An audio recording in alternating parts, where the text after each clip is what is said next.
The Toothpaste Millionaire, Chapter 8. There's a song that goes, "I'll get by with a little help from my friends." Rufus couldn't have filled all the orders that poured in after the Joe Smiley show without some help from his friends. Luckily, after the show, a lot of kids began coming around every night after school to see how Rufus was doing. Rufus said they could hang around, but they'd have to help us pack toothpaste. We were working in our laundry room now. When Rufus's mother decided she couldn't have her kitchen turned into a full-time toothpaste factory, I asked my mother if we could use the workshop at the end of our laundry room. My brother James had been using the workshop for his model cars, and my mother was glad for an excuse to make James move his workshop into the attic. James is not very neat.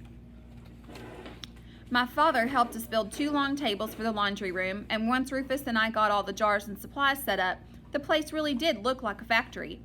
Some afternoons we had 6 or 8 kids on the production line.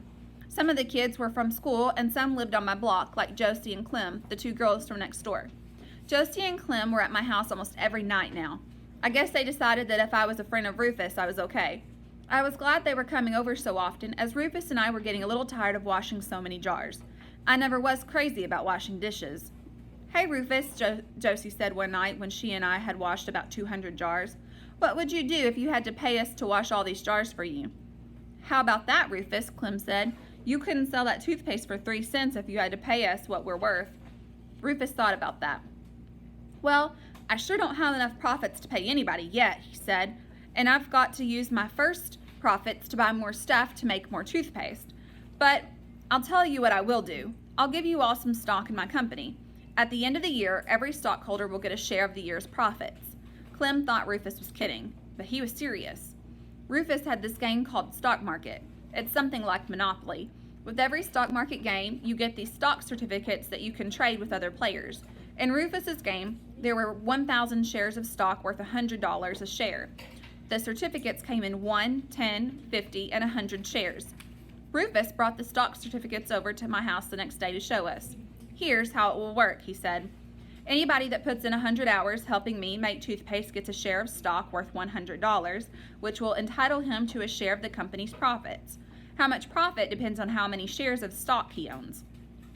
Rufus had made up a chart with the names of all of his friends who had helped so far. He put down the number of hours they had already worked. "Kate's already worked over 200 hours, Rufus said, "so she gets to be the first stockholder." Rufus wrote my name on 2 $100 stock certificates. With those 2 shares of stock, Kate should get $5,000 if the company's profits work out the way I plan.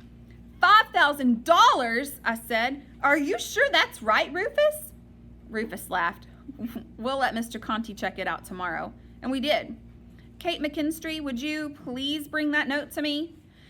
"Well, it's not exactly a note, Mr. Conti," etc. You get the picture. Mr. Conti's class figured out that if Rufus was right about the $2.5 million profit he figured he could make, every owner of 1 share of stock would make $2,500. An owner of 10 shares would make $25,000, and so on. It sounded so good that everybody in our math class wanted to sign up to work for shares. Even Mr. Conti told Rufus he'd give us a hand if we needed extra help on Saturdays. "When the money starts rolling in," Rufus said, "we may need some help in adding it up." Mr. Conti also gave Rufus some advice. He told Rufus that he shouldn't give out more than 499 shares of the stock. "You have to keep 501 shares yourself to keep control of how you want your company run," Mr. Conti said. "Otherwise, the other stockholders could outvote you." "What did Mr. Conti mean, outvote you?" I asked Rufus later. "Maybe vote to sell toothpaste for 79 cents, Rufus said, "which would be against my principles." Naturally, I promised Rufus I would never vote to do that.